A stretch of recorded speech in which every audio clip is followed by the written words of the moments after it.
Liftoff normal pivot Here right. we have a majestic liftoff of LVM-3M. Chandrayaan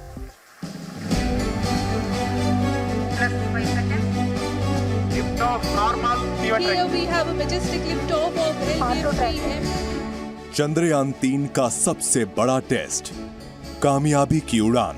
आज चौथी छलांग, चांद के पास चला चंद्रयान। मिशन चंद्रयान के लिए आज का दिन बेहद अहम है।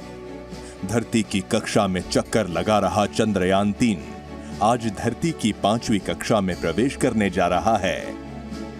दोपहर 2 से 3 बजे के बीच चंद्रयान धरती की चौथी कक्षा से 5वीं कक्षा में प्रवेश करेगा। यानी आज चंद्रयान चौथी बार कक्षा बदलने जा रहा है। आपके लिए चंद्रयान 3 की लॉन्चिंग से लेकर अब तक का सफर जानना जरूरी है। 14 जुलाई को चंद्रयान 3 को दोपहर 2:35 पर श्रीहरिकोटा के सतीश धवन स्पेस सेंटर से छोड़ा गया था। 15 जुलाई को चंद्रयान 3 ने बड़ी छलांग लगाई और वो सफलतापूर्वक पृथ्वी की पहली कक्षा में पहुंच गया। 16 जुलाई को चंद्रयान ने कामयाबी की ओर एक और कदम बढ़ाते हुए पृथ्वी के दूसरे ऑर्बिट में एंट्री ली थी। 18 जुलाई को चंद्रयान ने एक और पड़ाव पार करते हुए तीसरी कक्षा में सफलतापूर्वक प्रवेश किया था। तब चंद्रयान 3 51,400 किलोमीटर गुणा 228 किलोमीटर दूर पृथ्वी की कक्षा में मौजूद था। 20 जुलाई को चंद्रयान ने चांद की ओर एक और कदम बढ़ाते हुए पृथ्वी की चौथी कक्षा में एंट्री की। तब से ये 71,351 किलोमीटर गुणा 233 किलोमीटर की अंडाकार कक्षा में चक्कर लगा रहा है। आज चंद्रयान की अगली ऑर्बिट मैन्यूवरिंग यानी अगली कक्षा में प्रवेश होगा। दोपहर 2 से 3 बजे के बीच चंद्रयान पृथ्वी की कक्षा में आखिरी मैन्यूवरिंग करेगा। इस मैन्यूवरिंग को बेंगलुरु के ISRO telemetry tracking and command network यानी ISTRAC के वैज्ञानिक अंजाम देंगे।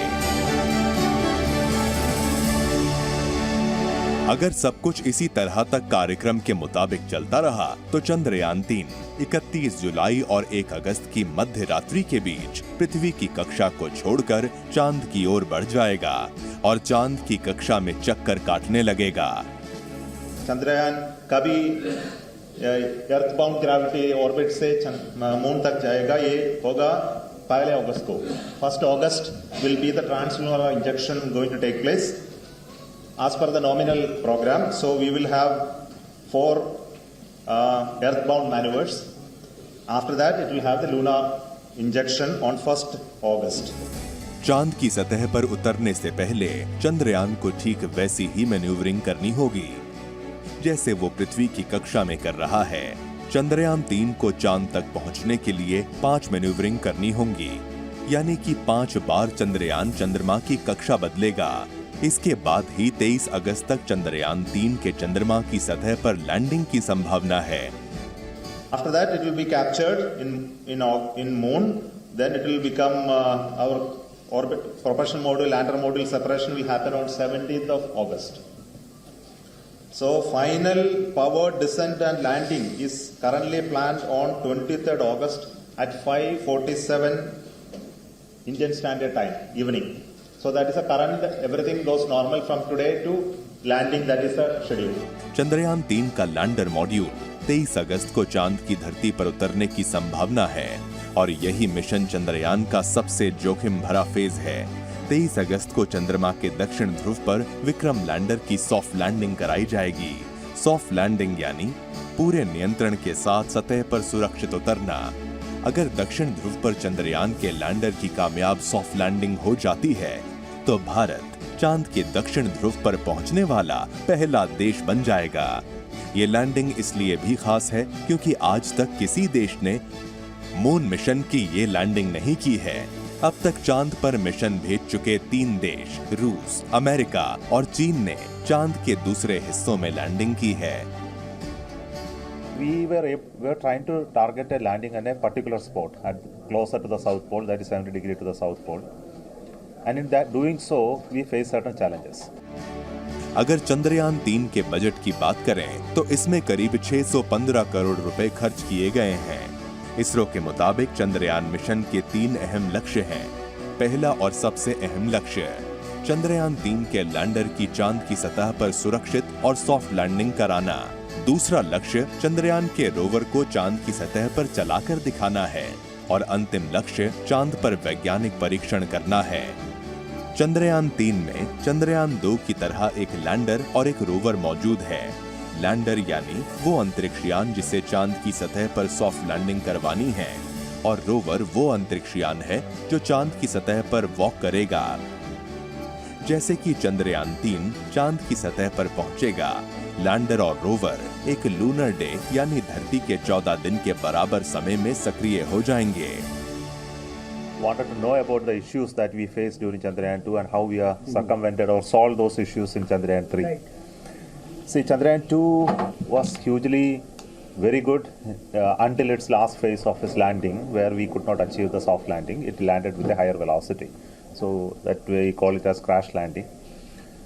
So if you look at the overall scheme of things, of reaching up to the moon, I think we have perfected it already. We have done it one time in Chandrayaan 1, second time in Chandrayaan 2. Also did it in Mars Orbiter mission, so there is no ambiguity. चांद पर किसी भी अंतरिक्ष यान की दो तरीके से ही लैंडिंग हो सकती है।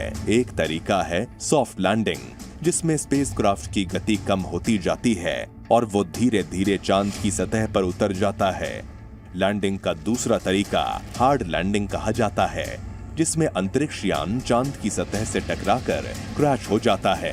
भारत के मिशन चंद्रयान पर सिर्फ देश ही नहीं बल्कि पूरी दुनिया की निगाहें हैं। दरअसल चंद्रयान 3 का लैंडर चांद की उस सतह पर उतरने वाला है जिसके बारे में वैज्ञानिकों के पास अब तक कोई भी जानकारी नहीं है। यानी भारत की कामयाबी दुनिया को चांद के बारे में नई जानकारियां देगा। इससे न सिर्फ चांद बल्कि दूसरे ग्रहों पर रिसर्च में मदद मिलेगी। आपके मन में ये भी सवाल उठना लाजमी है कि दूसरे देश जो कि अब तक चांद पर स्पेसक्राफ्ट भेज चुके हैं, उन्हें आखिर चांद तक पहुंचने में कितना समय लगा। तो चलिए उनके बारे में भी आपको जानकारी दे देते हैं। चांद पर सबसे पहला कदम अमेरिका के स्पेसक्राफ्ट अपोलो 11 ने 21 जुलाई को रखा था। 16 जुलाई 1969 को इसे रवाना किया गया था और 5 दिन से कम वक्त में ही ये चांद पर पहुंच गया था। नील आर्मस्ट्रांग पहले व्यक्ति थे जिन्होंने चांद पर पहला कदम रखा था। रूस का पहला अनमैन्ड मिशन लूना 1 सिर्फ 36 घंटों में ही चांद पर पहुंच गया था। 2010 में चीन के स्पेसक्राफ्ट ने सिर्फ 4 दिन में चांद की